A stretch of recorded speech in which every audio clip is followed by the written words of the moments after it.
Then the Pharisees and some of the scribes gathered together to him, having come from Jerusalem. Now when they saw some of his disciples eating bread with defiled, that is unwashed, hands, they found fault. For the Pharisees and all the Jews don't eat unless they wash their hands and forearms. Holding to the tradition of the elders, they don't eat when they come from the marketplace unless they bathe themselves. And there are many other things which they have received to hold to: washings of cups, pitchers, bronze vessels, and couches. The Pharisees and the scribes asked him, "Why don't your disciples walk according to the tradition of the elders, but eat their bread with unwashed hands?" He answered them, "Well did Isaiah prophesy of you hypocrites, as it is written,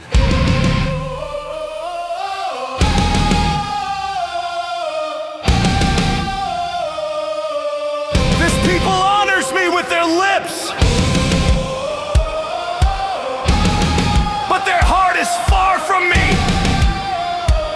They worship me in vain, teaching as doctrines the commandments of men.'"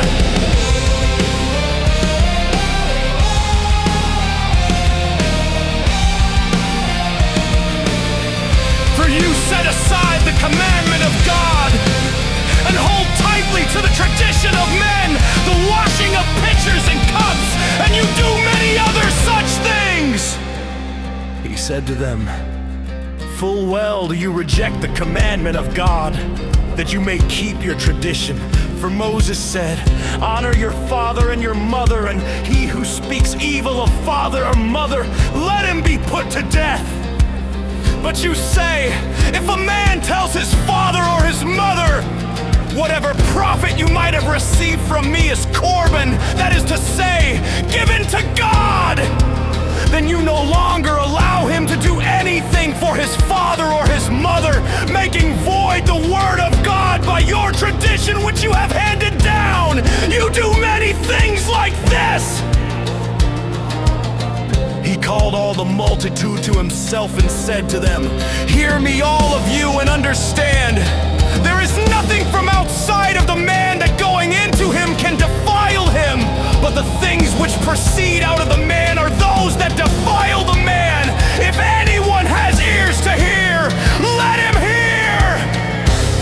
When he had entered into a house away from the multitude, his disciples asked him about the parable. He said to them, "Are you also without understanding? Don't you perceive that whatever goes into the man from outside can't defile him, because it doesn't go into his heart, but into his stomach, then into the latrine, making all foods clean?"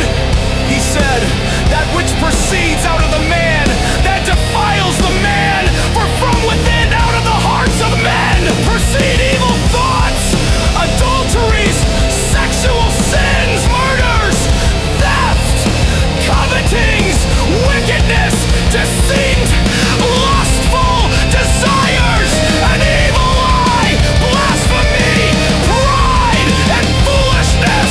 All these evil things come from within and defile the man." From there he arose and went away into the borders of Tyre and Sidon. He entered into a house and didn't want anyone to know it, but he couldn't escape notice. For a woman whose little daughter had an unclean spirit, having heard of him, came and fell down at his feet. Now the woman was a Greek, a Syrophoenician by race. She begged him that he would cast the demon out of her daughter. But Jesus said to her, "Let the children be filled first, for it is not appropriate to take the children's bread and throw it to the dogs." But she answered him, "Yes, Lord, yet even the dogs under the table eat the children's crumbs." He said to her, "For this saying, go your way. The demon has gone out of your daughter." She went away to her house and found the child having been laid on the bed with the demon gone out. Again he departed from the borders of Tyre and Sidon and came to the Sea of Galilee through the middle of the region of Decapolis. They brought to him one who was deaf